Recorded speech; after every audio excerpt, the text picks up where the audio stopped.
For me, the military was kind of the savior. It allowed me to escape the situation. It allowed me to not have to deal with anything. And it attached me to a purpose greater than myself. But what I didn't realize is that eventually that would all catch up to me.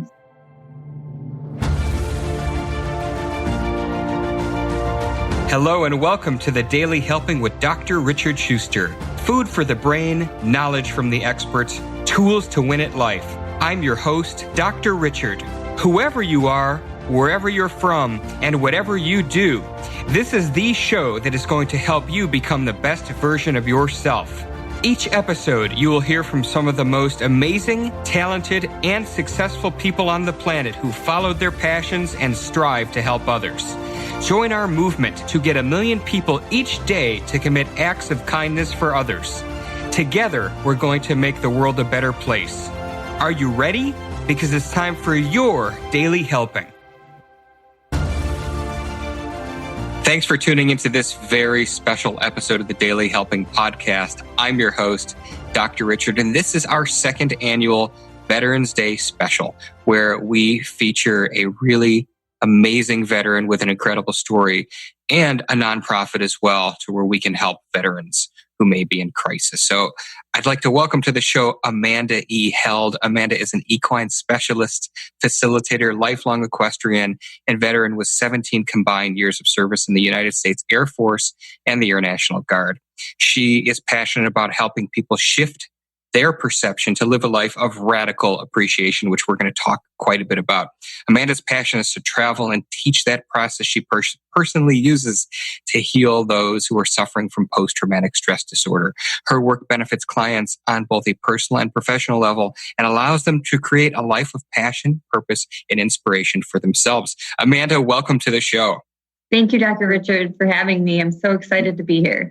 This is going to be a phenomenal episode. I am always grateful when people who have given so much for this country come on this program and are willing to be vulnerable and share their experiences. So there's a lot of things that we can talk about. We're certainly going to talk about your nonprofit, and we're going to talk about your book that you've written as well. But I'd really like to start with your story. We've certainly, I just stated you had 17 years of combined service. Let's talk about what your experiences were like in the military. And I know that some of that was very difficult in terms of trauma, and I'm grateful for your willingness to share about that. So let's begin talking about your military career. Sure. I actually joined the military to escape my situation. I had a lot of trauma as a child. And so for me, the military was kind of the savior. It allowed me to escape the situation. It allowed me to not have to deal with anything. And it attached me to a purpose greater than myself. But what I didn't realize is that eventually that would all catch up to me. So for me, serving in the military really kept me alive. It kept me going. It kept me motivated and attached to something that was so much greater than myself. And it really have enjoyed my time. I'm still serving at the 180th Fighter Wing here in Toledo, and I've got 4 years to retirement, but it's been a great career. And I love that you're still doing it. And you mentioned something that was very interesting to me. You mentioned that you had childhood trauma, but that the military served as an escape for you. Talk to us a little bit more about that and what you mean by that. Sure. Growing up, my mother struggled with mental illness. And for whatever reason, I was the outlet for her to, release her anger. So, one of the things that I was a little nervous about when I started this program is that I don't have combat trauma. I've deployed and I've served overseas, but I've never seen combat. So that's not where my trauma comes from. And I've really been embraced by every single veteran who's come through the program. And one of the first guys, he was a ranger, and I was really intimidated to help him. And he looked at me and he said, "You know what, Amanda, trauma is trauma. And I just appreciate you sharing your story and being vulnerable, because no, I wasn't overseas in combat, but I was in the war zone every day as a child in my house, knowing when the battle was going to strike." So I feel like I've been able to overcome and work through all of that and now appreciate the things I endured in childhood, because it is really the only reason I'm able to help people to the degree I am. And so you mentioned that this was really your mother, and your mother suffered from mental illness. How old were you when you were able to really start doing the work to resolve those issues? Well, it was 2008. I did a really good job of avoiding dealing with anything, which, had its benefits because it enthralled me into my work. I was excellent at my job. I would work 15 hours a day because when I was working, I didn't have to think about anything. So the benefits started playing out as soon as I left for the military. But I really believe that when we run from our trauma, when we run from our struggle, that eventually it will catch up with us. And that's what happened to me in 2008. Finally, everything caught up with me. I had a nervous breakdown. I ended up in the hospital. I was diagnosed with complex PTSD, bipolar disorder, and borderline personality disorder. Those labels cut pretty deep. There was a lot that I didn't understand at the time. All I knew is that I didn't want to be alive anymore. I didn't feel alive anymore, and nothing traditional was helping. The medication made me numb, and I found myself out of the hospital, heavily medicated, still not dealing with the root issues that brought me to the place that I was at. And I decided at that point that I was too stubborn to go out like that. And I had to find a way to heal myself, because I realized that nobody else was ever going to do it for me.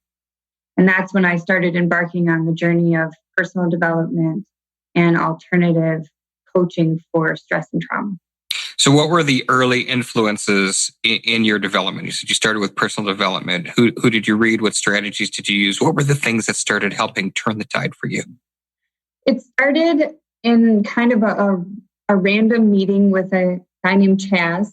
And I had joined this, it was a money coaching program. And one of our assignments was you have to do this meditation, and then you have to go on Facebook and you have to comment on your thoughts. And I was scrolling through the news feed of everyone's comments, and I liked what this guy said. I don't even remember what it was. And I clicked on his Facebook page, and it said DeMartini facilitator. And I had never heard of DeMartini before. But I sent him a friend request. We started chatting. He said, I follow this guy. His name's Dr. John DeMartini, and he helps people overcome trauma. And I said, oh my gosh, will you coach me? And he started with the tools, and he just started explaining the process to me. And I remember saying to him, like, this is so simple. Why doesn't everybody know this information? This is so congruent with our instincts, and it makes sense. It just makes so much sense.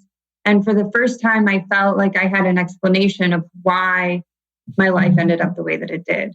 And furthermore, now I could do something about it. It was the first time I felt empowered. Like, I don't have to live by these diagnoses and these labels.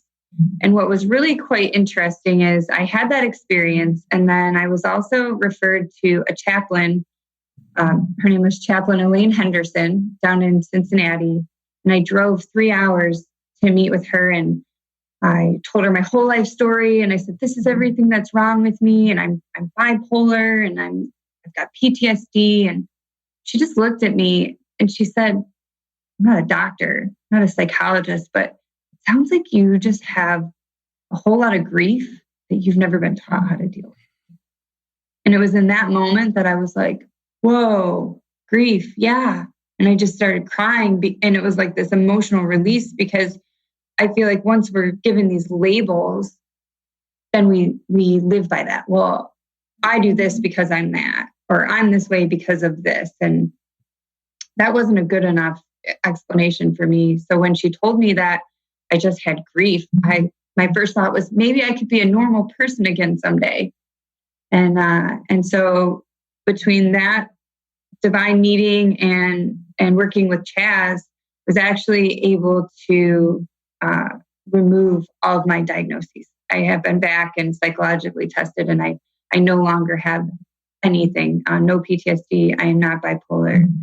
And I do not have borderline personality disorder. And some would say, well, you never had it to begin with and you were misdiagnosed. But, in those times of mania and extreme depression, I don't feel like I wasn't those things. But I learned how to ask the right questions. And I feel like that's what it's all about. And Dr. DeMartini says, the quality of your life is based on the questions you ask. And I was able to completely transform my life by asking better questions. One thing, Amanda, I want to applaud you for the courage for sharing your story. I said it before, but the other thing that I think you said that was very powerful is there are several things in there that I heard. Is one, you didn't allow labels to stick with you, because a lot of times we get labels. Diagnoses can be pejorative and they stick with people. The other thing that I thought was very interesting, and certainly from a military standpoint, is you talked about not being taught how to grieve, not having that ability to grieve. Could you talk to us about, because I know that when you go through training in the military, you get training on how to do everything from tying your shoes to making your bed to flying a combat simulator to everything else, but they don't teach you guys how to grieve. So talk to us about what that's like in the military culture. And then I want to spend a little bit of time and transition to talk about what you're doing now to help veterans. I am constantly saying to everyone that will listen that we are so well trained. We're the best trained force in the world. And from the time we raise our right hand and get shipped off to boot camp, we're being programmed, we're being trained, and we train to go. And even if you don't see combat, we're still training for that. And even if you're over there and you're not in direct battle, it's scary. You are in a different country and you know that anything could happen at any time. And I believe personally from my experience that there's a disconnect of being in your body, because when you're in your body, you feel. And when you're in your head and something happens, you react to the training, and your program, your training kind of takes over. And we need that. That's, how we're able to do what we do. But then we come back and there's no training to reconnect the head and the heart. And I'm really into neuroscience, and my goal is to one day become a neuropsychologist. But the same tissue that is in our head is in our gut, and it separates. This is a Mel Robbins talk that I was listening to, but it separates, and half of it goes to our head and half of it goes to our gut. And that made so much sense to me, because I'm constantly having these veterans come through that say, I can't feel. I can't access my feelings. I have no feelings. So a lot of the work I do is based on reconnecting the head and the heart, because I feel like when we're connected, our body can heal. Miraculous things have happened to people that have come through this program, even healing physically without changing anything but their mind. But you have to be connected. So we're really good at being trained on how to disconnect. And I think just some of the simple tools I use could be so beneficial upon return from deployment, and just getting us out of our head and back into our body. Because when we live in our head, that breeds anxiety. And there is an entire science behind that. So you're right on in describing some of that and using really great terminology to describe what that looks like. And I know that you are using these tools to help people. Talk to us, Amanda, about your organization and what it does. Sure. I founded H.O.O.V.E.S in 2009, and we became a 501c3 in 2011. But about a year after my breakdown, I was really well equipped. I had used the tools. I had learned how to neutralize the trauma that had happened to me. I was no longer emotionally impacted by it. I was actually grateful for it. And so one of the biggest things I teach is anything you're grateful for no longer has power over you.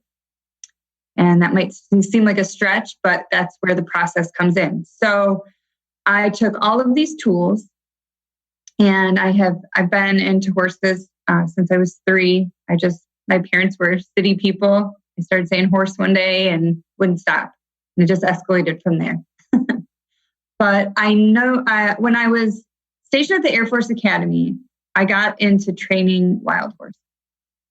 And I didn't have any explanation, any science behind any of this, but I went and adopted a wild baby Mustang.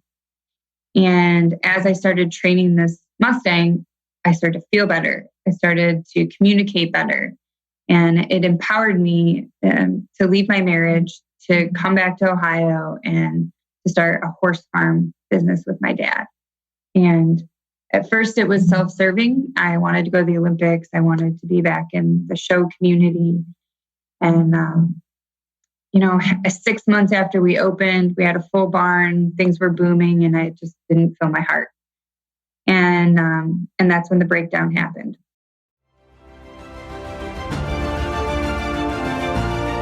Hey guys, Dr. Richard here. For the past 7 years, I've been privileged to bring you incredible guests who are changing the world and can help you become the best version of yourself. I'm really excited to share with you a new quiz that I created based on my clinical training that will curate for you a custom list of my top episodes and actionable strategies to help you wherever you are on your journey. All you need to do is go to drrichardschuster.com to take it, and it's 100% free. You'll be taking the next step on the journey to unlocking the power of you, and I can't wait to see where you'll go.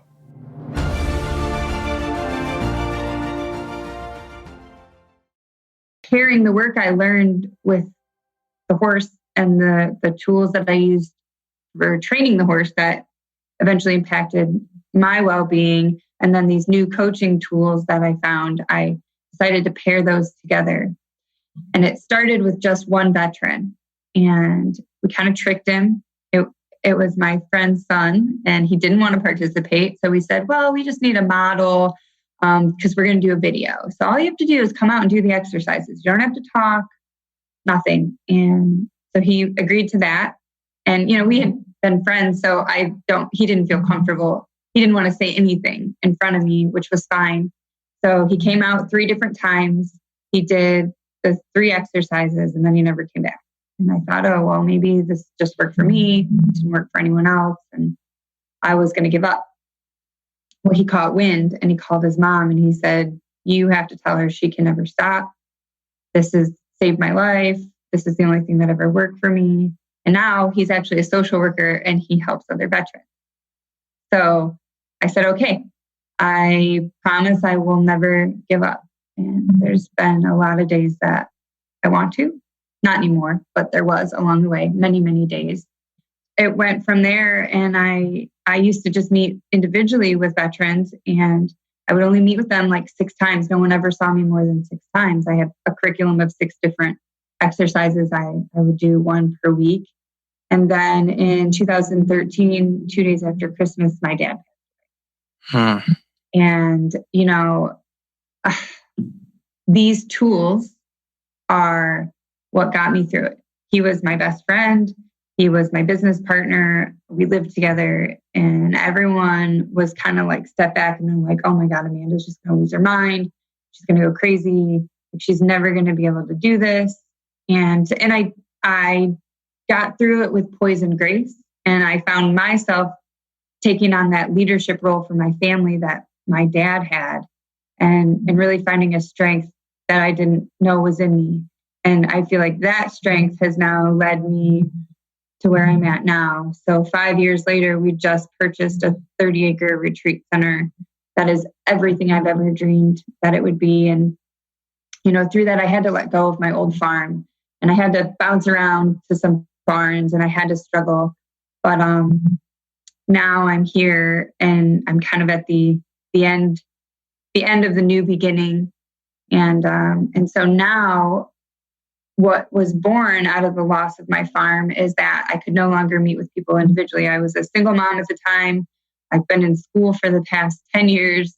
I was working a job, waitressing, and then I was also serving in the Guard. So it was really out of necessity. I said, okay, well, I still want to help veterans, but I'm going to have to help a group at a time. not just individually, and it's going to have to be 1 day a week. And so I did the 6 exercises, and I had them come back once a week for 6 weeks. And it was good, but it was challenging because new people wanted to come in and then someone wouldn't show up. And you really need the whole group to go through together because it's synchronistic. And I said, okay, in November of 2015, I said, I'm just going to cram this all in 1 day and we're going to see what happens. So I only had 3 veterans show up. I had to put my now husband, we had just met at the time. I'm like, here, you're going to go do this. And my volunteer coordinator. So I had 5 guys. I ran the 6 exercises in the 8-hour day. And I was just floored. I couldn't believe all of the things that happened and came together. And it was like each exercise was building on the other. And then everyone in the group started to facilitate each other and share stories. And it was phenomenal. And it was in that moment, I was like, this is it. This is the secret sauce. This is how I need to do this. Well, I decided that I would start holding these monthly workshops. I was going to actually shut down for the winter because it was November. And they said, no, you're not shutting down. We're coming back next month. And I was like, oh, okay. You know, my policy is if you show up, I'll show up. And they came back in December and then January. And they just kept getting better. And I had gotten a Facebook message from one of the guys' wives. And she said, I don't know what you did, but my husband is back. You know, he was disconnected from me and his 3 daughters for 10 years. Now he's back and he's almost who he was before. And I just saw everyone get restored. I had another guy who couldn't leave his apartment and now he's out volunteering. And so it was really powerful. But then I had someone come through and he was pretty scary when he showed up and he didn't want to do the group thing. And we just did a 4-hour session and it blew his mind. And he couldn't get over the fact that a horse actually changed his entire life in a matter of 4 hours.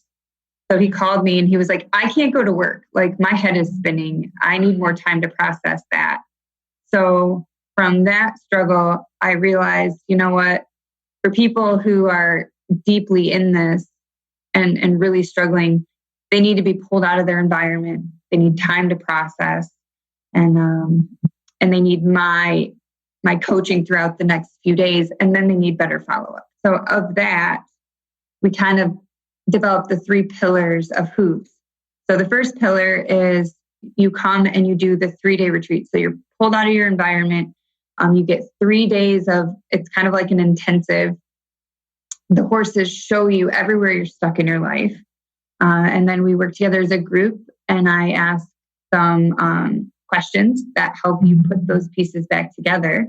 And then on the last day, we come up with a vision plan or a personal mission statement that helps you reattach to a purpose or attach more to maybe a purpose you have. And then you go out. And then the second piece of that is the H.O.O.V.E.S community. So every month they can come back and we do a service project because the second step of healing is serving. So everyone gets to come back and we make food for the homeless or we do fundraisers or building projects in the community. And so that helps keep them on purpose. And it also helps bridge that educational gap of the community and what veterans are and why they should care and why we're valuable. And so that's a really important piece. And then the third piece is just the ongoing support where they come back monthly and maybe there's, you know, I teach, there's always going to be more stuff to clear. Clear something, you get something else. But they can practice the tools and maybe there's something specific that they want to work on. So that's the third piece is the continuing education. And what this new facility will give us is in our last retreat, and a couple of the guys, they had some things that they didn't feel comfortable discussing in group. So they actually stayed at the farm for 3 extra days and they helped take care of the animals and they helped do stuff around the farm and just kind of process and decompress. And so now we have a space where if someone's struggling and they've been in the program and they just need a break, maybe they need to come out for a day or they need to stay overnight, they have access to this space that's very healing and very comforting. Oh. This all sounds really amazing. One of the questions I want to ask you, you mentioned throughout our discussion today these tools, and we're going to talk a little bit more about the tools, but you also said, use the example of the veteran who was standoffish and then basically after 4 hours was in shock because the horse changed his life. For those listening that are not familiar with equine therapy, talk to us about what it is and how you actually use horses in your work to help veterans with PTSD. Great. So the amazing part about interacting with a horse is that they have this innate ability to read our body language at such a fine level. And I personally believe that they can read our thoughts because our small nonverbal body language is attached to our subconscious. So like if you see someone and you're like, oh, how's your day? And you can tell just by looking at them that they're not having a good day. If you magnify that times 100, the horses can see into you. And they say a horse is a mirror to your soul. So what's going to happen is you will come out and you'll interact with these horses, and whatever your predominant behaviors are, the horses are going to pick up those traits and they're going to display it back to you. So in that very first exercise of the first workshop I did, one of the horses that's generally a very loving and kind and almost a cuddly horse started pacing the arena and putting her ears back and baring her teeth. And that's a very uncommon behavior for a horse. They're flight animals first, so they don't just display aggressive behavior for no reason. And of course, I'm trained in safety, so I know that I need to redirect the pressure, the mental pressure. So I call the guys over and I say, hey, what's going on? Why is the horse behaving like this? And the one guy says, well, that horse is afraid. Like, oh, okay, well, it doesn't look really afraid to me. To me, it looks aggressive. But I never say that. And I said, okay, tell me more. Why do you think this horse is behaving afraid? And he said, well, he's in a new environment. He doesn't know what's expected of him. He doesn't know this or that. And he's explaining, and then he stops and he takes a step back and he says, that's me. My wife and children think I'm aggressive, but I'm afraid. And so in that moment, he was able to externally identify what was going on. And then I was able to say, well, we can't take fear out of the arena. Or we can't take fear out of our life. So we can't take it out of the arena. How are we going to work with it? How are we going to use our fear as a benefit instead of something that creates shame and guilt and anger? So the group decided they were going to harness fear. So they went and got the halter, put the halter on the horse, and boom, it was a different horse. The moment it was harnessed, it became the most cooperative horse. It became the horse that led all the other horses through the rest of the exercises. So at the end of the day, we were able to say, how is fear a benefit? And they were able to say, well, fear kept us alive. Fear motivated us. Fear keeps our family safe. And so a lot of the work I do is just based off of removing shame and guilt. That's the process. That's how this works. The horses will show up and give you back whatever you give. I've had a lot of horses be stubborn and refuse to engage. And the guys will go, oh man, that's what I do to my family. So you're going to get a clear read on everything that you put out to this world. And then what you have is the opportunity to make real-time shifts and change that in the arena. And the moment you shift, then the horse shifts. And so you can see that feedback of, wow, so this is great. You just did this and it caused the horse to do this. So when you go home and you're faced with a challenge, what are you going to do instead? Oh, well, I know that when I decided to be kind to the horse instead of angry with it, it responded better. So now I can go home and do that with my spouse. Wonderful. There's quite a bit of research which does suggest the power, not just with horses, but animal therapy in general. But the way that you describe that and you're using some of these other tools, just phenomenal. And I wanted to segue a bit because I know that since you created H.O.O.V.E.S, you've also written a book. And tell us the name of the book and tell us what a reader would get out of picking up that book and going through those steps. I wrote this book based on how I like to read a book. And I am busy and impatient.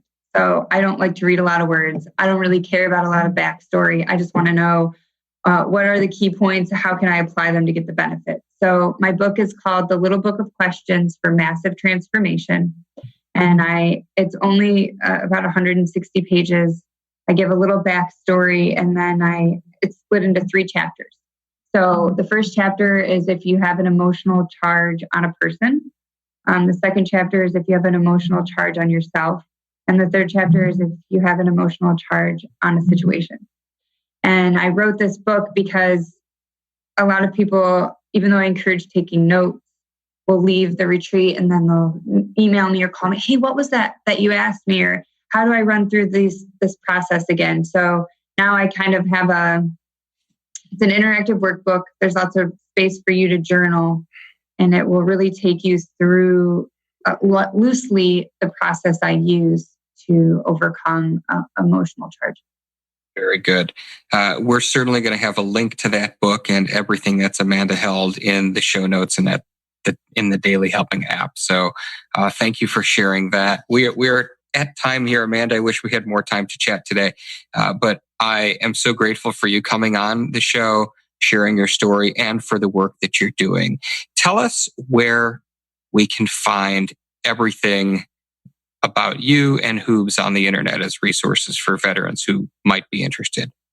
If you go to my website, www.H.O.O.V.E.S.us, you can see a lot of videos. We were able to film some of the retreats this year, and you'll get feedback. I always say, I don't like to promote my organization. I like the people who have benefited from it to promote. So there's information on the retreats. Our 2019 schedule will be out this week. And then there's also information on if you'd like to support the breakdown of support that's needed and how that helps. Perfect. And H.O.O.V.E.S stands for Healing of Our Veterans Equine Services, which we didn't mention, but I think that's a really clever name. It is. I had to go with an acronym. Yes, everyone's got to have an acronym. I love it. Amanda, as I said, we're at time, and one of the things that I do is that I ask all of my guests at the end of our episodes, what is your biggest helping? The single most important piece of information you'd like somebody to have after listening to our talk today? The one thing I find myself continuously saying to everyone is, if you feel like you're the only one going through this, you're not.